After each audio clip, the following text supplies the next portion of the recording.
We'll go to another former Labor Prime Minister, Kevin Rudd.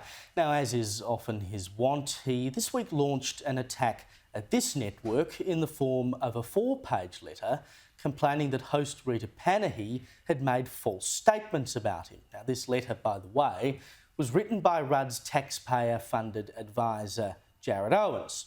So you and I are paying for Rudd's fragile ego. Now, before I show you all this, keep in mind that this bloke is about to become our US ambassador. This is what Rita said to so aggrieve Rudd. Kevin Rudd has said some outrageous things, some very negative things about the AUKUS agreement. Have we had any clarity yet if he's done a 180 there? Has he said, I got it wrong, I got it desperately wrong when I said this deal was not in the national interest, and some far more colourful hyperbole that he indulged in when that deal was first announced. So do we have him pulling back from that position? Because that's a fairly crucial agreement, and if our ambassador is dead set against it, I wonder how he's going to be whispering anything to anybody. Now, this letter said this was a, quote, false characterisation of Rudd's comments and that, quote, Dr Rudd has never opposed the AUKUS agreement and never claimed it was not in the national interest. But on ABC's 7:30 in 2021, Rudd had this to say. There's a critical point to be made here. We're now looking at that delay. We're looking at, frankly, this force not being available and on one reading until 2040. We are being left strategically naked for 20 years based on what I do see to be the bungling of this new submarine project, which was, after all, launched by my government in 2009. Now, a fair-minded person would, in my opinion, interpret that statement as negative. And you could easily argue that saying the agreement to buy nuclear submarines, which has been the key part of the AUKUS deal, left Australia strategically naked, amounted to colourful hyperbole. As my colleague Jack Houghton noted on the Sky News website this week, and he of course usually hosts this program, Rudd was also interviewed by SBS French about AUKUS in 2021.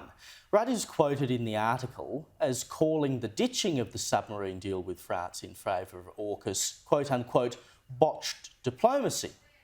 The article says, quote, Mr Rudd emphasised that this decision is not in the best interest of the Australian taxpayer dollar, and this is directly from Rudd now, quote, certainly not in the best interest of Australia's relationship with France. Yet Rudd denies ever saying the AUKUS agreement wasn't in the national interest. And then Rudd is directly quoted by SBS as saying this, quote, what is the reason for this deception? I don't understand it. Was it simply to produce a grand surprise for Australian domestic politics that we're now going to enter into the big league with nuclear-powered submarines with the British and the Americans?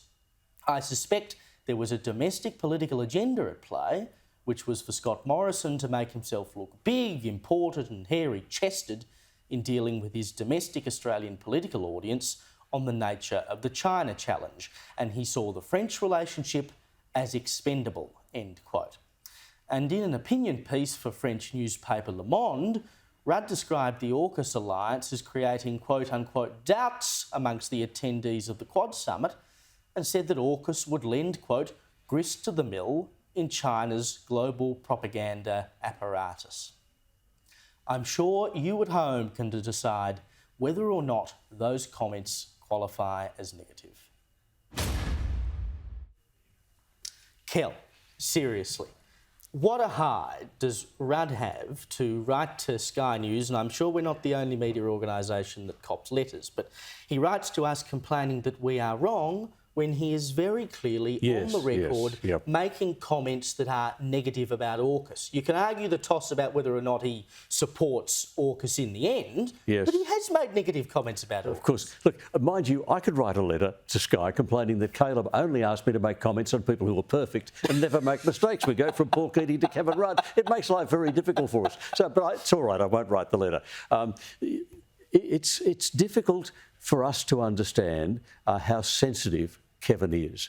Kevin was the man who won the Kevin 07 landslide and then got thrown out by his own party. That has never healed. That is a subturating wound in his ego, so he needs never to be wrong. It's really important to him emotionally. And it's going to be a real problem when he becomes the ambassador to the United States, because there are rules. DFAT makes rules. He's now effectively a public servant, and there are rules as to what he can say, and he has to be impartial. That's the law. Exactly. So it's going to be very difficult for him. He's got a big past that he's got to ignore or bury, which is maybe that's what he's trying to do now. Maybe he's now trying to say, I'm burying the past, that didn't happen, look away, nothing to see here, so I can get on with Washington. And this is the point, Kosher, right? This bloke is going to be our US ambassador, and he's on the record making comments that are negative about AUKUS. Instead of, when Rita raised the point, walking back those comments or apologising for them, he's taking umbrage at the fact that that has been pointed out. Does that bode well for a bloke who's meant to represent us with the US, with whom we've just done a very big submarine deal? No, and I think whoever's advising him would probably agree that's not the path he should have taken. There's plenty he could have done. He could have pivoted. He could have agreed and amplified, some of what he said. He still thinks the delay or the operationalizing of it was wrong, but it's good for XYZ reason. I think when a political leader sends letters and issues statements and sues media organizations, it's not a good look. It actually draws further attention to the issue that he's probably trying to change.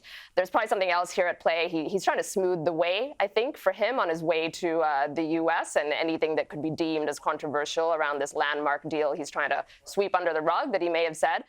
All right, we're going to take a quick break now. On the other side, we'll